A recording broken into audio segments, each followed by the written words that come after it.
Vous êtes sur InfoLive TV, les informations vous sont présentées par Benny Sambert. La construction du complexe nucléaire syrien bombardé par Israël aurait débuté en 2001. Selon nos confrères du New York Times, des experts ayant examiné les photos satellites de l'installation, prises en 2003, ont estimé que son édification avait débuté il y a 6 ans. Rappelons que ce site a été la cible d'un raid israélien le 6 septembre dernier. La ministre des Affaires étrangères Tzipi Livni s'est rendue samedi soir en Chine pour des entretiens axés principalement sur le programme nucléaire controversé de l'Iran. Livni doit évoquer lundi et mardi à Pékin avec les principaux dirigeants chinois les possibles mesures que pourrait prendre l'ONU pour sanctionner la poursuite par l'Iran de son programme d'enrichissement d'uranium.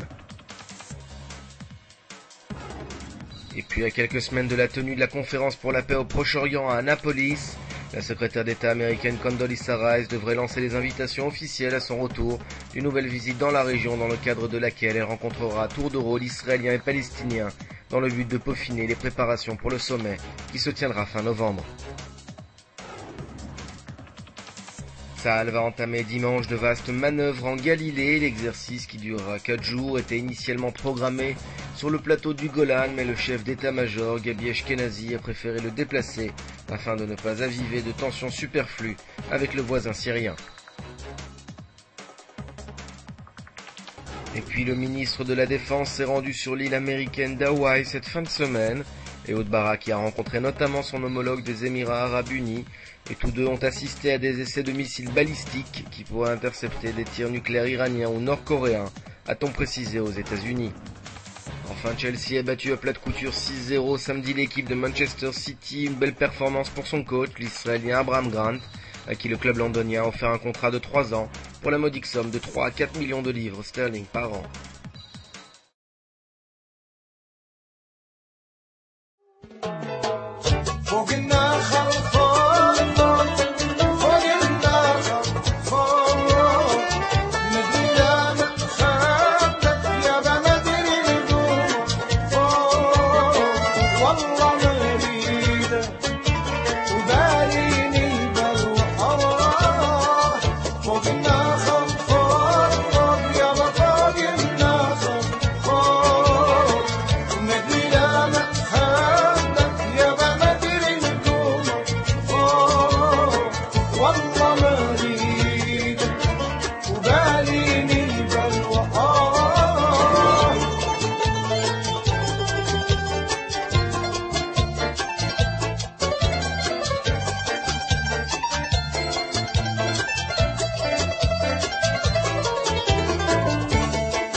Découvrez en avant-première le nouveau service d'InfoLive TV.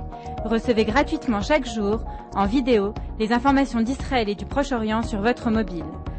Pour vous abonner, entrez sur notre site www.infolive.tv et cliquez sur la bannière Service téléphone mobile. Aujourd'hui, le monde entier parle d'Israël. Mais qui parle d'Israël au monde entier, en temps réel, en 4 langues et en direct de Jérusalem? InfoLive.tv, la première chaîne de télévision internationale israélienne. 24 heures sur 24, 7 jours sur 7, suivez de l'intérieur l'actualité d'Israël et du Moyen-Orient.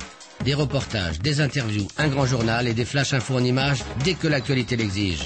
InfoLive.tv, votre regard direct et vrai sur l'actualité d'Israël. Retrouvez InfoLive sur internet www.infolive.tv.